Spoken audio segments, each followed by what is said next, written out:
Acts chapter 17 verses 27 to 28. God did this so that they would seek him and perhaps reach out for him and find him, though he is not far from any one of us, for in him we live and move and have our being. As some of your own poets have said, we are his offspring.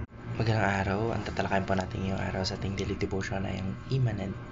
Bago mag-umpisa ang lahat, nais kong ipanghingi ng paumanhin yung magiging ingay sa ating background, yung tawanan ng kapitbahay, yung ingay ng mga motor, yung ingay ng mga aso, yung ganun, etc. Dahil meron po yata silang sineselebrate na kung ano po yun ay hindi na connected sa ating tatalakay ngayong araw, which is the immanent. At ang una pong turuan na natutuhan ko ngayong araw kay Pastor Russell Ocampoy, God's immanence means He is always present. Kahit minsan po kapag pakiramdam natin na parang wala po ang ating Panginoon Diyos, yung feeling natin na pinabayaan niya na tayo. Kasi as a Christian, alam ko lahat tayo ay guilty dito na kapag may nangyayari na hindi naaayon sa ating kagustuhan o hindi naaayon sa ating plano, ay kinu-question natin kung kasama ba tayo ni Lord o iniwan niya na tayo. Pero yung totoo po, hindi po siya kailanman naging malayo sa atin, hindi niya kailanman tayo iniwan sa araw-araw nating buhay, sa trabaho, sa school, sa bahay, miski sa kalungkutan, sa saya, nandun po siya. Kaya nga po sabi ni Pastor Russell Ocampo, mas malapit pa siya sa mga kaibigan natin o mas malapit pa siya mismo kahit sa ating mga sarili. Hindi lang siya Diyos na nasa langit lang at nanonood mula sa malayo o parang ano lang siya ng sine na tinitignan niya lang tayo at walang ginagawa. Hindi po ganun ang ating Diyos. Siya po ay Diyos na kasama natin sa bawat hakbang na ginagawa natin sa ating mga buhay. At kahit po sa mga ordinaryong bagay, halimbawa, kahit sa mga simpleng pangyayari tulad po ng paghinga, pagtulog o pakisalamuha natin sa ibang tao, active po ang presence ng ating Panginoong Diyos sa atin. Yun po ang katangian ng ating Panginoong Diyos. Ang natutuhan ko naman po sa pangalawang katuruan ni Pastor Russell Ocampo ay God is working for good through our struggles.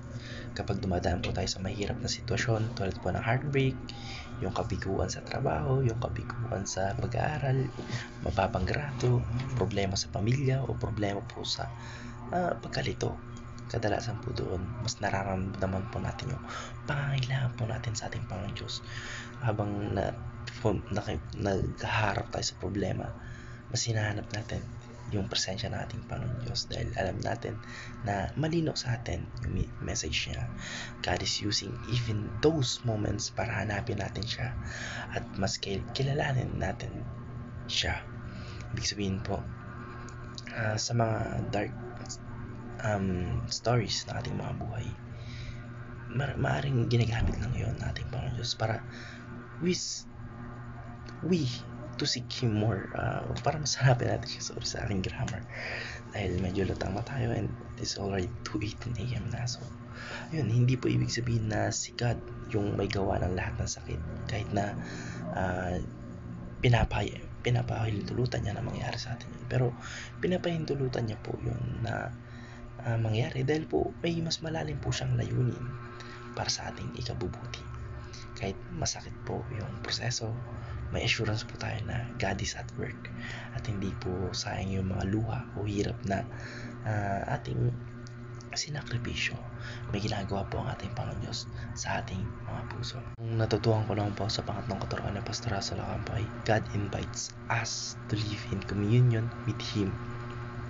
Inaanyayahan daw po tayo ng ating Panginoon Diyos na mamuhay na may connection at relasyon sa Kanya sa pamagitan po ng prayer o pananalangin, yung pagsunod sa kanyang mga salita, pag-reflect sa ating mga buhay, at paglalakad kasama siya sa araw-araw. Sa totoo lang, walang tunay po na being o meaning of life kung wala po yung ating Panginoon Diyos. At naalala ko bago ako pumasok sa CLCC, tinanong doon sa essay writing na what is the purpose of your life, and doon parang mas na-enlighten ako, mas isip ako ng napakalalim kung ano ba talaga yung purpose kung bakit ako nasa mundong iba o kung bakit ako pinahintulutang mabuhay at